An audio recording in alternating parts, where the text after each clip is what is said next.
three chasing arrows, the recycling symbol, means that recycled products need to be, first of all, they need to be put in the appropriate bins. They need sent to the recycling facility. The second part of the chasing arrows means that the recycled products need to be made into something else. And then the third part of that chasing arrow is to buy recycled products. The first step, depicted by the chasing arrow symbol, is collection. Collection meaning the separation of recyclables from solid waste and their transport to a recycling facility.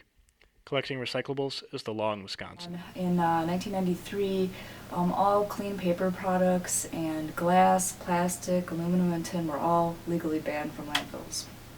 Who is responsible for collecting those materials varies across the state. In Winnebago County, every city, town, and village is responsible for themselves. In Outagamie County, the county is responsible for all of its cities, towns, and villages.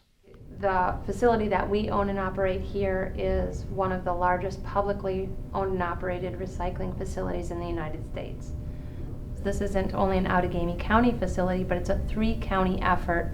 So that took a lot of political support and backing to say that the public sector should be involved in this venture, and not only 1 county, but 3-county effort, 65 communities supporting this program. It's really unique.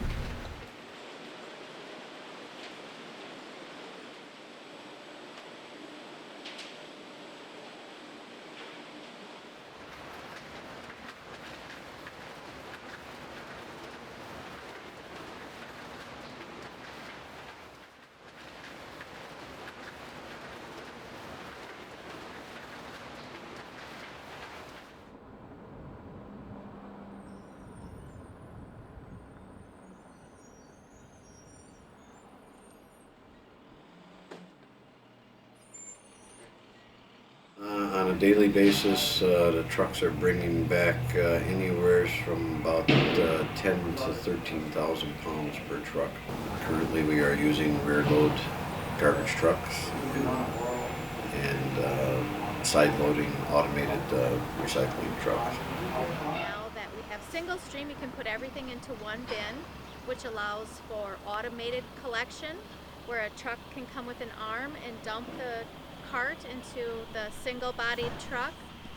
Communities really like it because it's very easy, and the easier it is to recycle, the more people will participate.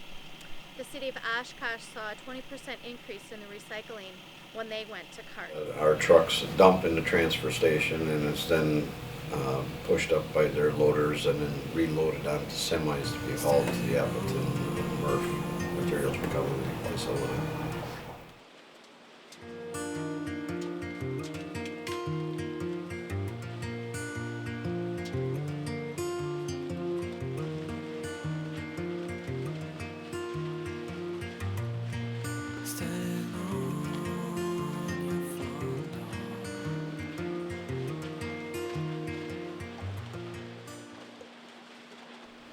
The second step of the chasing arrows depicts the reuse of recycled goods. In the Tri-County facility, lines of workers and high-tech machines sort through the incoming materials and compress them into bales for sale to manufacturers. However, not all forms of paper, plastic, glass, and aluminum can be accepted by the recycling facility. Certain materials that are recyclable do not need to be recycled because the markets drive recycling. It doesn't make any sense to add something to the recycling bin if we can't sell it. It just ends up in the landfill. Recycling is a commodity, just like gold and other things are traded on the stock market. Cardboard, when China and Japan get into the markets, cardboard prices you usually see go up per ton, and when they pull out of the market, all of a sudden prices go down. It changes on a monthly basis. At the first Thursday of the month, it's a published price that comes out that tells me what the value is for each different paper commodity. And then for the other commodities, like aluminum, you might guess, that changes on a daily basis. The markets fluctuate greatly. Same as plastics, usually on a weekly basis it changes.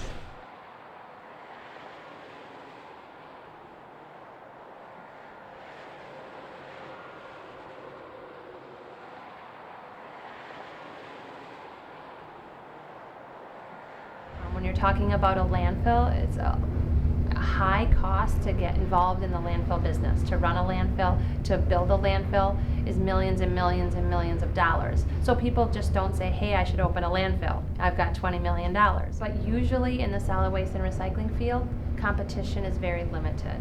If there's only one or two people in the landfill business in your area, prices could go really, really high. If there's a lot of people in the landfill business and there's lots of competition, that lowers pricing. Or if there's a place like us, the public sector involved, it helps keep pricing down.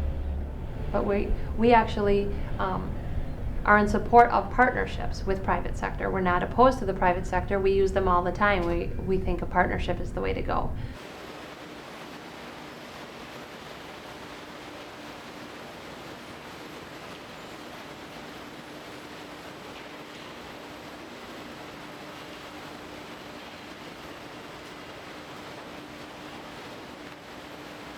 Backyard composting, if residents and homeowners can manage their yard waste and grass and leaves and food waste at home, it's less cost that they have at the municipal level.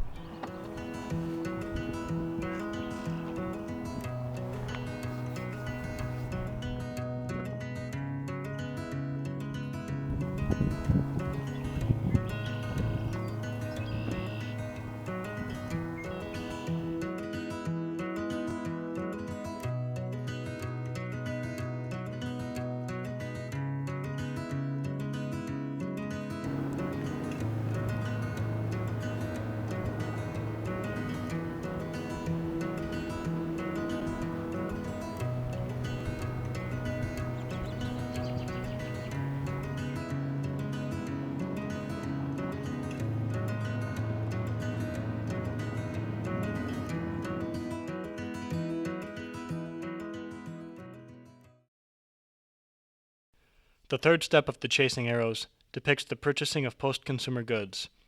If post-consumer goods do not sell, the producers of such goods will stop buying recycled materials, and recycling facilities will stop collecting them.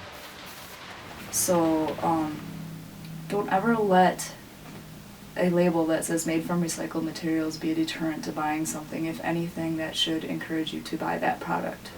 Just encourage people to recycle as much as they possibly can. You have to make it a habit. And when you get into the habit, it's very easy. Make sure that we're getting exactly the recyclables that I can sell is really, really important, because if you have something in the bin that's not sellable, it just goes out as trash.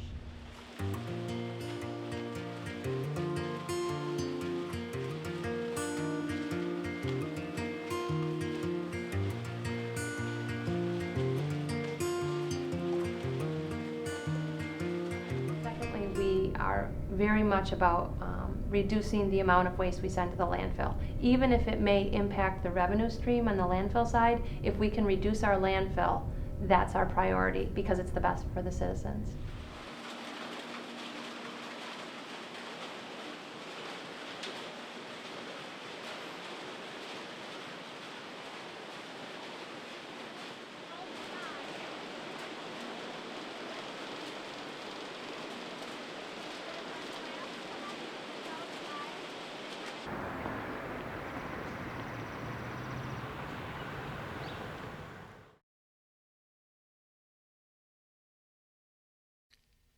Know your role in your community. By taking responsibility, you will create a healthier and more sustainable society and environment for future generations.